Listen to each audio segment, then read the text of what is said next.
This is Retrospective Facilitation, a podcast for facilitators that want to make their retrospectives even more effective.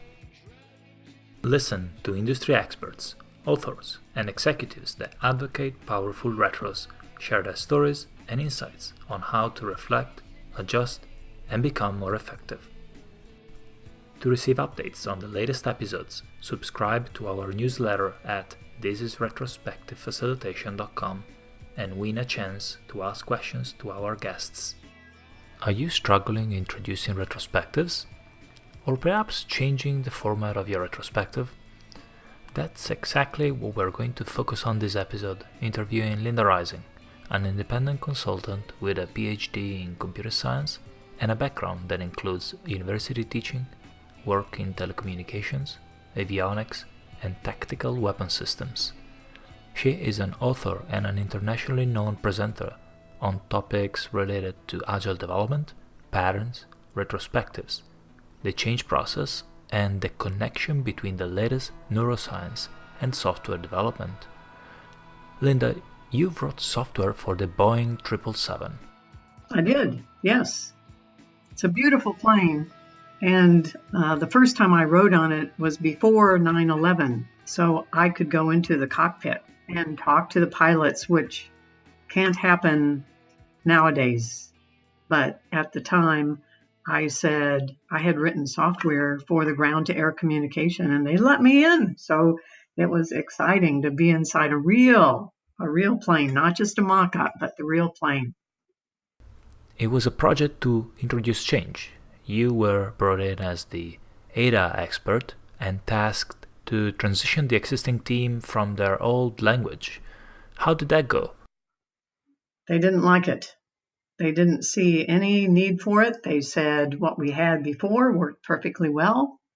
They didn't understand the reason for it, that ADA supports safety critical applications. They were definitely resistors. So the only people who wanted to learn ADA were the new people on the project. They were excited about it. But all the experienced people, without exception, said why. It's working perfectly well. All the airplanes we've done in the past have been in Pascal. They are all still flying. The 747, for instance, still flying. Why do we need this? They were not convinced. I don't think they ever were. I think they wrote what we used to call ADA-TRAN. It was sort of a old Pascal Fortran flavor that looked like ADA, but it really wasn't ADA. Anyone who has seen a new language come in knows that you can write in the syntax of that new language, but you don't have the understanding or the style, then it's not really going to be useful. It's not going to take advantage of the capabilities of that new language. And your thinking, your problem solving is still framed by the old programming language. That's always the way the transition happens. You can't just bring in a new language and change how people think. Doesn't work. Linda, how do you deal with biases in retrospectives? Perhaps a manager or a team member not convinced about the value in retrospectives. So the first thing to realize is that we're all biased, and there's nothing we can do about it. We are stuck with the viewpoint that we have, and it's impossible for us to either look at the world through another person's eyes. There are a lot of philosophers who have told us that should be the goal. Walk in another person's shoes. See what it's like from their point of view, but we cannot. The only thing we can do, and the only hope for us, is to, first of all, realize that we are all biased. That's the first step. And the second is to make sure that the group includes as much diversity as possible. So we have to have someone who disagrees with the premise for the team. Somebody who doesn't like something that we're doing, or something, or somebody who has a different point of view about whatever the discussion is. If we all agree, if we all have the same point of view, then that means we share that same bias. And the result that comes out of that meeting is not going to be as good as if we had somebody who said, wait a minute, I think that we should look at it this way.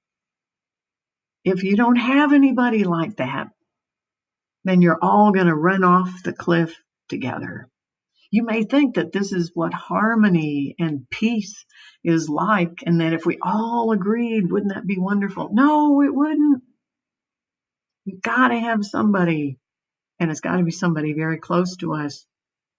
Somebody who's, and this is a pattern, a skeptic, not somebody who's a cynic, a negative person, but someone who asks good questions.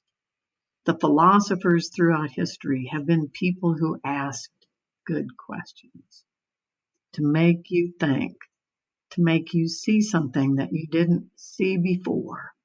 And you have to be open to listening to that, even though you don't want to. You want everybody to agree. You want everybody to see it the way you do. That's what we all want. But we know the evidence is clear that the products we produce, the ideas we have, will not be as good if we don't have diversity, different opinions. So that's our only hope, diversity. When you have a group always using a very specific retrospective format, perhaps one that is not very effective, and they like that, they're not keen to try anything else, how do you change that? So first of all, you cannot change other people. Can't be done. The best thing to do is listen to them, talk about what they do and why they do what they do, even though they don't really know why they do what they do. That, oh, I see you do retrospectives, you have them once a month, and you ask these questions. How's that working for you? And just ask them to tell you. That in that explanation, things will come out that will come from them, that you can sort of lead them to have a discussion about things. But if you think you're going to go in, it's just like trying to teach Ada to a bunch of Pascal programmers. You think you're going to go in and have a class and we're going to learn this new programming language and now everybody's going to go out and do it. No, they're not going to. They won't. They'll always find a way to do exactly what they did before because it's where they're comfortable. And maybe they don't even like it, but it's what they know. And we're all a little bit afraid of new things. And we're afraid that we might make a mistake or we might look stupid. So the easier you can make it for people to do something that's, you can frame it as an experiment. That's another pattern. Well, we don't know whether this new retrospective form will work, but maybe we could just try it. It would just be a little experiment. Why don't we try? And if we don't like it, well, then we'll just go back to doing something the way we did before. Almost everybody likes to try a little experiment. They don't want to change necessarily, but they don't mind a little sample of something different. But wholesale change, that's very, very difficult. How do you suggest we can make sure to tackle the root cause of problems instead of patch solutions in our retrospectives? I think that you should start with humility, because I think what you're asking is very difficult. And I think that what we have to realize when we face solutions is that we might not be prepared to come up with an idea or a solution for that particular problem now. And we should be able to say that's okay. That the message of Agile is that we're learning. And the way we do that is by going through that little cycle of patterns that came from fearless change. Is we do the best we can with what we have, with what we know at the moment, realizing how inadequate it is, but it will move us forward. I don't know whether this is a good thing to talk about or not, but the United States right now is in the middle of crisis. We have political division. We have people who won't talk to each other. We're trying to go through the holidays right now, and there are a lot of families who won't invite other family members over because they're on different sides of the political issue. There's a wedge between families in this country. There's a wedge between neighbors and friends, people who won't talk about politics because they have such a horror of even thinking about having communication with somebody on the other side. And how are we going to solve that? I don't know. But one thing we have to do is we have to begin. We have to begin with small experiments. So I'm a member of an organization called Better Angels. And what it does is have something like a retrospective where you get people on opposite sides of the political fence, and all they do is listen to each other. That's what they have to do, is listen. And to my mind, this is a good start. It's not a solution. I think the problem is overwhelming. I don't know what the solution is. And I know there have been times when I've worked with teams and organizations where I thought the problems here are overwhelming. I have no idea how to solve this. I don't even know what it would take to bring somebody else in who would know how to. But you can always begin. And that's what you should always do. You can always begin by taking a baby step. And then if you learn from that, you can move forward. And that's a hopeful approach. And that's what we need. That's what we need on our teams. That's what we need in our organizations. That's what we need in our country, is hope, a way to move forward. Linda and Marilyn wrote Fearless Change, a book on patterns to introduce change into organizations. Is there one pattern that applies the most when introducing changes to our retrospective formats?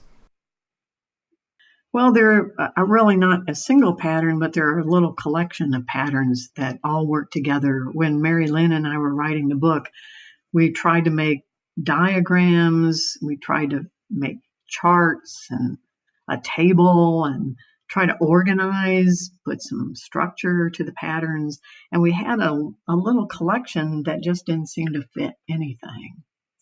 And these patterns sort of sit outside the patterns themselves, and they're about using the patterns. So that little collection goes something like this, that you have to care about it. You have to love it. You have to have passion for it. And that pattern is Evangelist. If you don't believe in it, if your heart is not in it, it's not going to happen.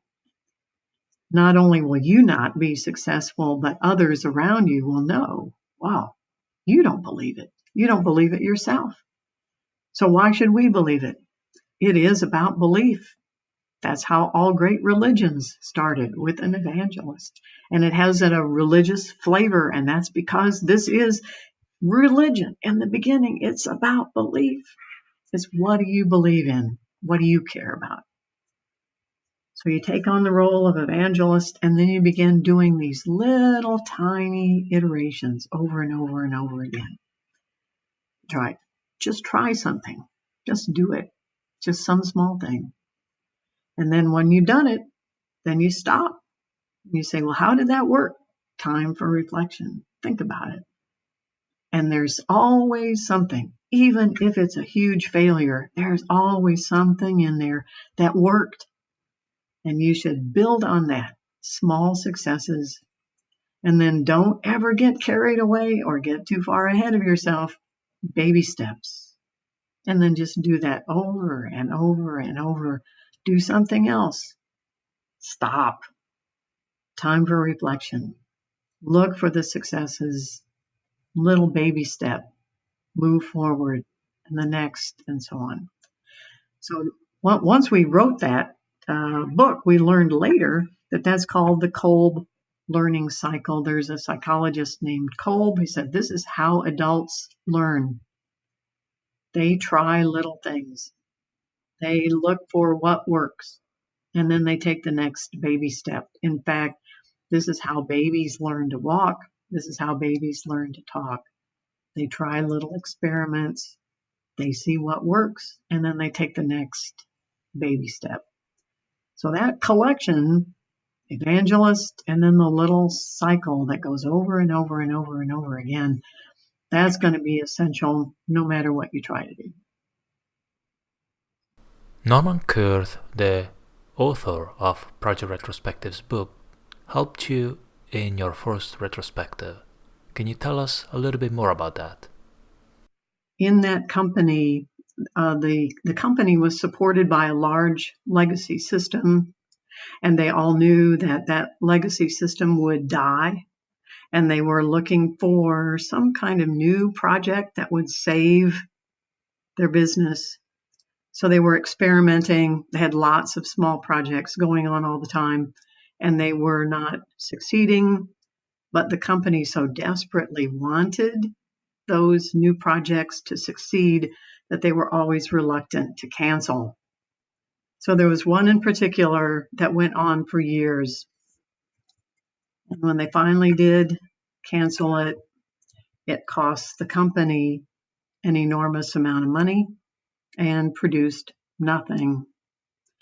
So it was my boss who came to me and said, we don't ever want to do that again.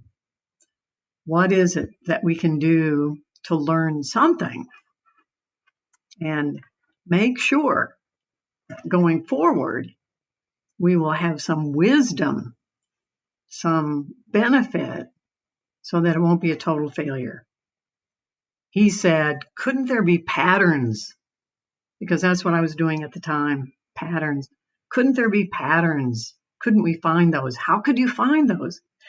So I said, I don't know, but I have a good friend, and I know he's writing a book that has something to do with how you learn from your project experience, and I will ask him for help. And that, of course, was Norm Kurth, a very good friend of mine who was looking at patterns and writing a book about retrospectives. So he helped me. If it hadn't been for Norm, I wouldn't have known what to do, but he was generous and gave me a preliminary copy of his book on project retrospectives, answered my questions, worked with me, helped me set up that first set of retrospective meetings. And when they were done, he helped me make sense of what had happened. I wouldn't have been able to take that very first step if it hadn't been for Norm sharing his wisdom and his ideas about how do you learn from failure and also from success. How do you learn going forward? So I owe Norm a tremendous debt. Linda, how did you acquire new retrospective facilitation skills? Really soon after that I not only had met Norm, but there were other people who were also taking their very first baby steps. We were all just learning. And a group of those people got together and they set up a little meeting once a year. It's called the Retrospectives Facilitators Gathering. And we started in the Portland, Oregon area because that's where Norm lived. And that's also where Diana Larson lived. She was one of the original organizers. And it was through those people who were also generous, because my experience up to that point had been as a technical person. I was a designer, and they were the ones. They were the communicators. They were the facilitators. They had all this experience in not just retrospectives, but working with a lot of different kinds of meetings, things that I knew nothing about. And I learned so much by attending those gatherings, by talking to those people and having discussions with them. And again, like Norm, they were so generous and so helpful. I knew nothing. They held my hand and led me along the way. If it hadn't been for them, I wouldn't have been able to make as much progress. I might have stumbled along, but it wouldn't have been as good. The learning experience was so much better because I had that community of people who really were just, and I still stay in touch with them. I don't always go to those gatherings, but it's still going on. That retrospectives facilitators gathering is still going on. It's a wonderful, wonderful community. There's something called implicit learning, which means that people who are experts or who have a lot of experience, they don't always know what they know. So they can't have a class or write an article or a book or have training in anything. But what they can do is let you work with them and watch what they do. That's why pair programming is such a wonderful experience, because when you pair with someone, you're getting the benefit of things that the person who's teaching you doesn't even know that he or she knows. So they can teach what they don't know. So you, when you finish that, will have all of that knowledge, but you also won't know what it is that you know. It's magic. It's magic. But it works, and it's the best way to learn, because otherwise what you get is only the explicit knowledge, only what can be written down or put in a book. And not that that isn't valuable, because it is, but the important part is the implicit benefit of experience that you get by working with, hanging around with, having discussions with, seeing someone else do a facilitation exercise. You learn so many things that you can't learn any other way. Linda, given what you know now, can you tell us a story of a retrospective that was a wasted opportunity? And if you could time travel back to your past self, what is one thing you would tell yourself to do differently in that retrospective? Mm-hmm. Well, of course, I think in the beginning, I just didn't know. I didn't know what I was doing. I often think about that very first retrospective because I remember it so well. And now that I've been through a lot, and I'm also a lot older, I wish I could do it over again. That I had all of those people. I mean, my boss went out of his way to make that whole team. There was about 50 people. It was a big part of the organization. I had that whole team for 2 days. I just didn't know what to do with them. I mean, Norm was great. He gave me some exercises. We did produce some good results, but I think it could have been so much better. The primary thing that I avoided was these people were all depressed. They knew they had failed. They knew they had cost the company $30 million. They knew the company was riding on their results and they had let everybody down. And I didn't want to talk about that. I wanted to say, it's okay, guys. You did the best job you could. I was reading the script, and I did not want to talk about failure. I did not want to let them say ever, I feel like I let everybody down. We just never went there. I didn't know how to do that. And I think it would have helped them because they had to pack up after that retrospective and move on. And I didn't help them get ready for that. That would have been a valuable thing for them.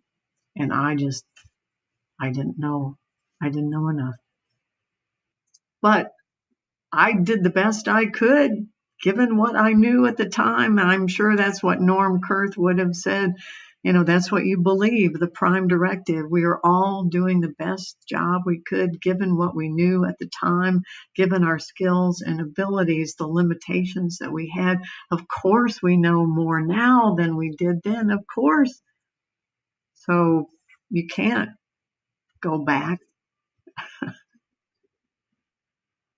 Linda, what suggestions do you have for a new retrospective facilitator?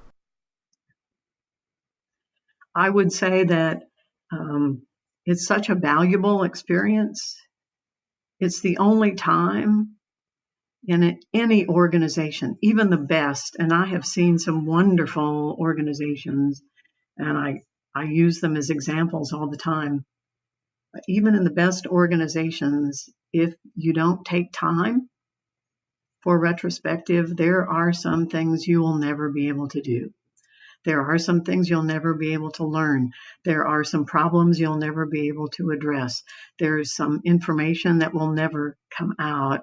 So there will be big holes in what happens in those organizations without retrospectives. So it's so important that even if you feel in the beginning that you're not sure, or maybe you'll make mistakes, or you don't know as much as you should know. We all feel that. It's so worthwhile that you just do it. That's another pattern. You should just do it. You'll learn. You're better than you think you are. And I wouldn't, because I have made this mistake, I wouldn't advertise that I didn't know very much. I wouldn't be forthright. I wouldn't lie about it. But sometimes if you're too forthcoming and too honest saying, oh, I don't know what I'm doing, I've never done this before, then other people will say, oh, well, she doesn't know, or he doesn't know, and they won't pay attention. They won't give you any credibility. So don't say that you have experience when you don't, but don't emphasize what you don't know, and don't bring it out, because I think we all started that way. And I know that I was more successful if I just did it without making it too obvious that I didn't know what I was doing. There is a pattern that I struggle with. It's called pick your battles, that when you're ready to try something new and it doesn't work, you should realize that perhaps it wasn't, and this is another pattern, maybe just not the right time. People weren't ready for it. You weren't ready for it. Company wasn't ready for it. And that you should try again. And I'm not sure that you should ever give up, because the context, you keep changing, teams keep changing, the organization keeps changing. And I'm a very hopeful person, and I believe the only way forward is to be optimistic and to keep experimenting. I like to encourage people to, if it's not going well, wait a bit, try again, try it again. Linda, what do you think about retrospectives that are not digging too deep into the problems? It's a good place to start. I sort of like to have the idea of a continuous retrospective, that instead of saying at the end of this iteration, whether that's every 2 weeks or at the end of the project, at the end of 6 months, now we're going to be reflective. It's better if people are not consciously, not system two, thinking about what works well, what could be done differently, but to have that in the back of their minds and to have a way to capture anything that might come up as a surprise out of System 1 that you can't force, you can't plan on, but you should be ready for it. So some of the teams that I work with start having their daily stand-up in front of something like a long whiteboard or a long piece of paper that sort of is like a timeline, but not exactly like a timeline. And during the retrospective, if things occur while we're talking about what happened yesterday, what are we going to do today, just in sort of going through the motions of that somebody will think of something and say, oh, maybe we could. And now, since we're standing at the timeline, we can write it down and put that on the wall. And now everyone can see what that is. And not that they're consciously, and that's the problem with retrospectives, is they're conscious, they're System 2. Not that we're consciously going to brainstorm or come up with action items, but we're all going to say, oh, that's interesting. I'll think about that. And who knows, the next day, later that afternoon, 15 minutes later, who knows, someone will come up with something that fits with that is perhaps an innovation or a solution or a different point of view, or who knows, but they'll build on that. And it's much better, and it fits more with the research now in cognitive neuroscience, instead of having to plan it and saying, here's where we're going to think about it, and that's all System 2, is to know, let's just kind of throw that out there and now put it in the back of your mind and let System 2 crank away on it and let those ideas emerge on their own. It's also more efficient to build on it that way than to say, all right, we have an hour, let's get in a room and we will all crank out System 2 ideas and we'll do it in the same way every time. That's not really, doesn't work well.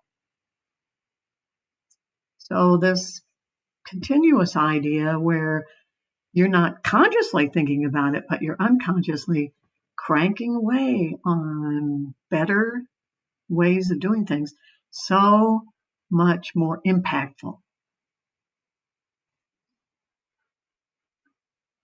Linda, can you tell our audience a little bit more about System 1 and System 2?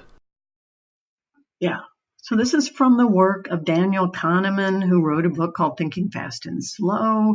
And it's I think one of the most important books that's been written in the last couple of decades. And he has in that book a model for how the brain operates. The model revolves around the behavior of the brain, not the physical structure of the brain. He's not interested in a mapping of System 1 is, say, the orbital frontal cortex, or the System 2 is located in a particular part of the brain. He doesn't care about that. This is how the brain behaves. So it's a behavioral model. And the difference between the two systems is pretty much, in essence, the difference between the unconscious, so that's System 1, and the conscious mind, System 2. System 1 is fast, System 2 is slow, so the title of the book is called Thinking Fast and Slow. System 1 has an enormous capacity. It remembers a lot, maybe everything. They're not sure. They can't measure it. System 2 is very forgetful. System 1 has enormous processing power. It can multitask, where System 2 has a very limited focus. It's your attention. When we say, and the expression in English is pay attention, that's exactly what it does. It focuses in on a very small piece of the environment, and that's really all System 2 can see or hear. System 1 has what you could call all your expertise. As soon as you know something really well, System 1 takes over. So if you're an expert in a programming language or an environment or an approach or a domain, all of that knowledge resides in System 1. And it can do more than one thing at a time. So we think thinking is what System 2 does, when really it's slow, linear. It's the logical part of our brain. And when we have a meeting, we get together with our team and we say, we're going to sit here for an hour and we're going to answer these questions. What we're doing is using System 2, the limited, logical, slow part of our brains. Whereas if we just hand off ideas, System 1 can work on those while we sleep, because it never sleeps, can work on it while we're doing something else, can put things together in unusual ways, and all of that pretty much without effort. It's like a background process that we're not even aware of. And I'm sure everybody, all your listeners, would have had the experience of, say, struggling on a bug in a program, and you're working on it and you're working on it, and you've been sitting there staring at your screen for hours and hours and hours, and you finally give up and you go to sleep and you wake up in the morning and bingo, there it is. Yeah. System 1 has been cranking away. System 1 has all your expertise. System 1 remembers so many things that System 2 has forgotten, and it'll work on it. So don't waste your time trying to come up with things. Hand it over to System 1 and let it come up with great ideas. Now, the problem with that is System 1 is biased. System 2 is not.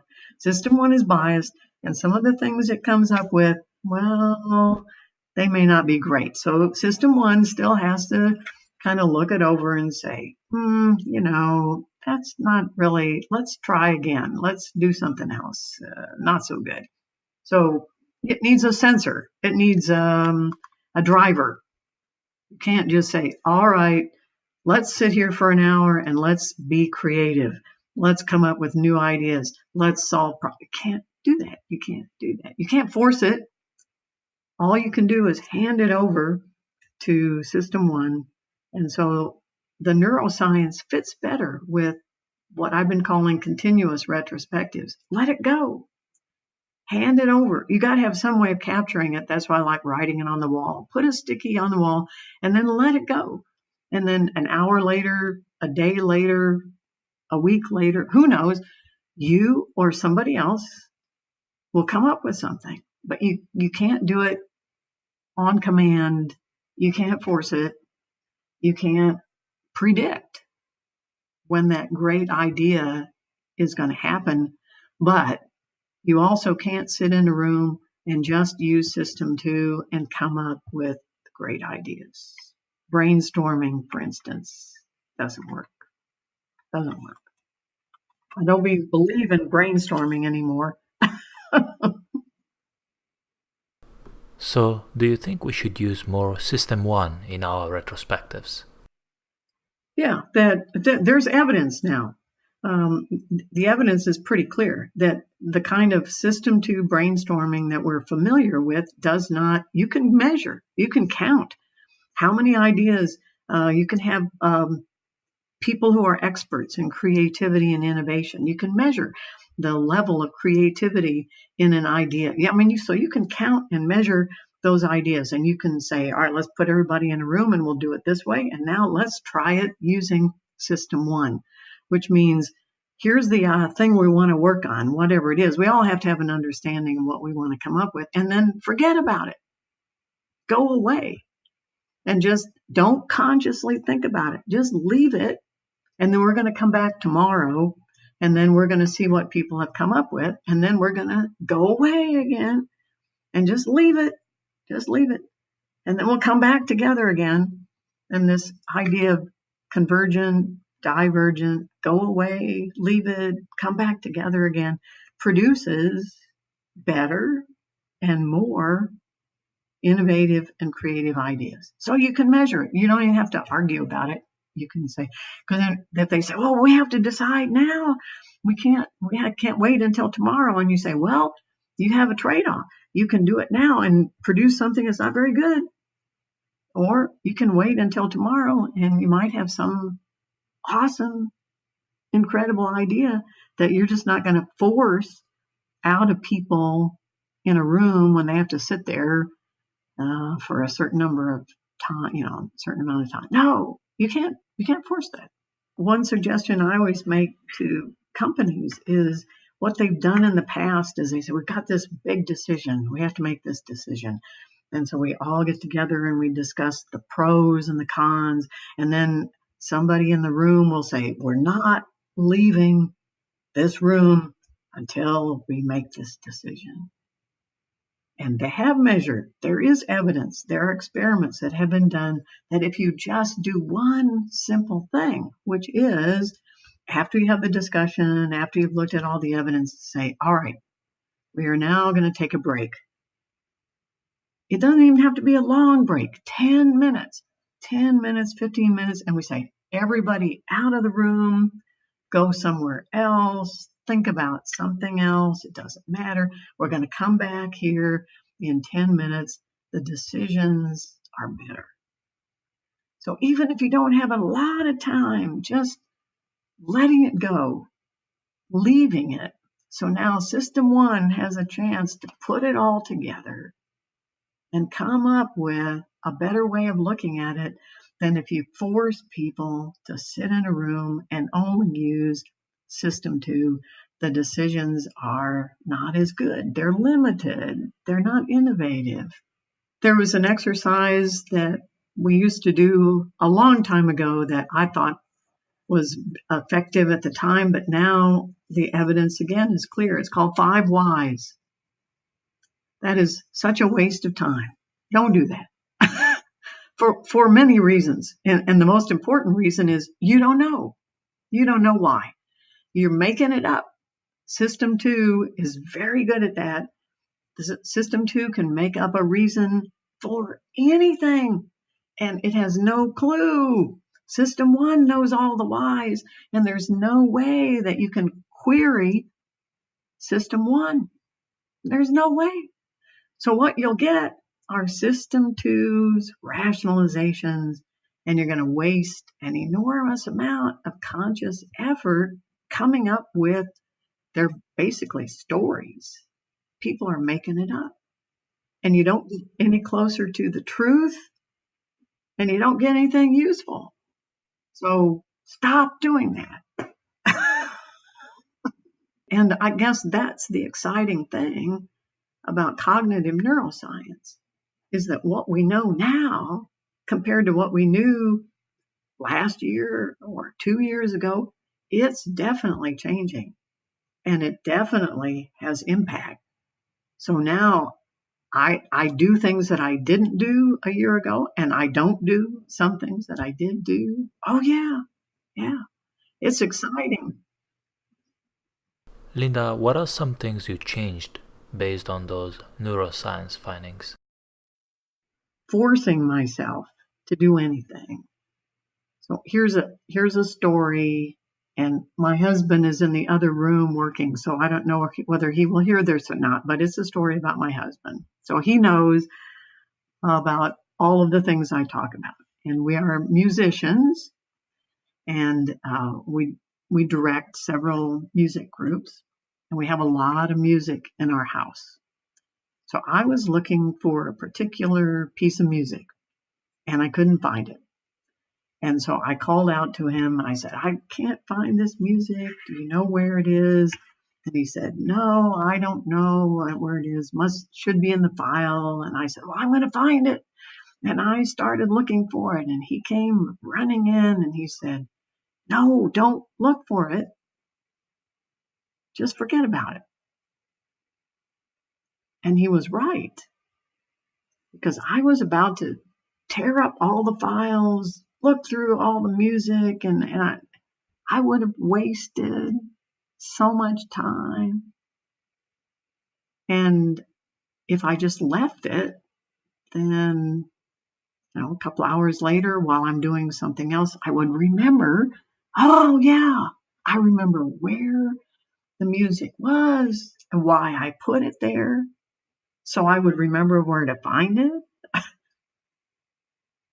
So I still make that mistake, but that is the biggest change in my life, is that I don't force anything. Or if I have to have an idea for a talk, for instance, all I do is try to understand the context. I need to give a talk. Here's the conference or the company, or here's kind of what, and then I leave it. And then hours later, something will happen, and I'll say, I know what I should do. And then I can just put it together. So I save so much time instead of forcing it, which is what I used to do. I've got to get this done. I've got to sit here and get this done. It takes you longer, and what you produce is not as good. We are almost at the end of the show, and it's time to ask the same 3 questions we ask to all our guests. Linda, what is your favorite retrospective activity? And can you tell us a story where you used it? Hands down, no contest, it's offer appreciation. And I have, I don't know, dozens of stories. And I know that when I walk in and I see either dysfunction, disagreement, unhappy people, someone who's ostracized, someone who's angry, that when we do offer appreciations, it will help. So that's Norm Kurth's exercise, and it can be implemented in many different ways. But I do it by having people sit in a circle, and I don't require everybody to participate, but I just look around the room and I say, everyone here contributed something special. Norm says, you're a hero. You were a hero in some way over this last iteration. And sometimes we don't know about it. Sometimes nobody told us that somebody did something heroic. So if you know something heroic, something special that somebody did, would you tell them now that you appreciate what they did? Look at them, say their name, and tell them that you appreciate what they did. And we'll sit there until we're all done. And at the end of that, things have changed. That people who were unhappy, people who were feeling isolated, people who weren't sure whether they even wanted to stay on the team or not, they've come together. It's an awesome, unbelievable exercise. Don't do that at the beginning. You go through some sort of introductory, it depends on what you want to do, but sort of break the ice, get people talking. This is an exercise that you do, I would say, maybe about a third of the way through before you start working on the timeline or making a plan or doing anything. It kind of causes a shift in the way the group talks to one another, thinks about what they want to do going forward, but not in the very beginning. What is a book you're reading right now? Actually, I just finished it. I finished it today. Is a book by Garrett. It's called Gut Feelings. And because I'm thinking about a talk that I want to give as a follow-up to Thinking Fast and Slow. Because I've just said in the course of our conversation that you need to hand things over to System 1. Well, there is enough research now, so there are some I guess you could say some little algorithms that you could follow. How do you hand it over to System 1? And that's what the research in this book is all about. So I recommend it. Right after you finish Thinking Fast and Slow, read Gut Feelings. And it's about the research and decision making using System 1. And the final question, Linda, what is your favorite dish? Oh, I don't have a favorite dish.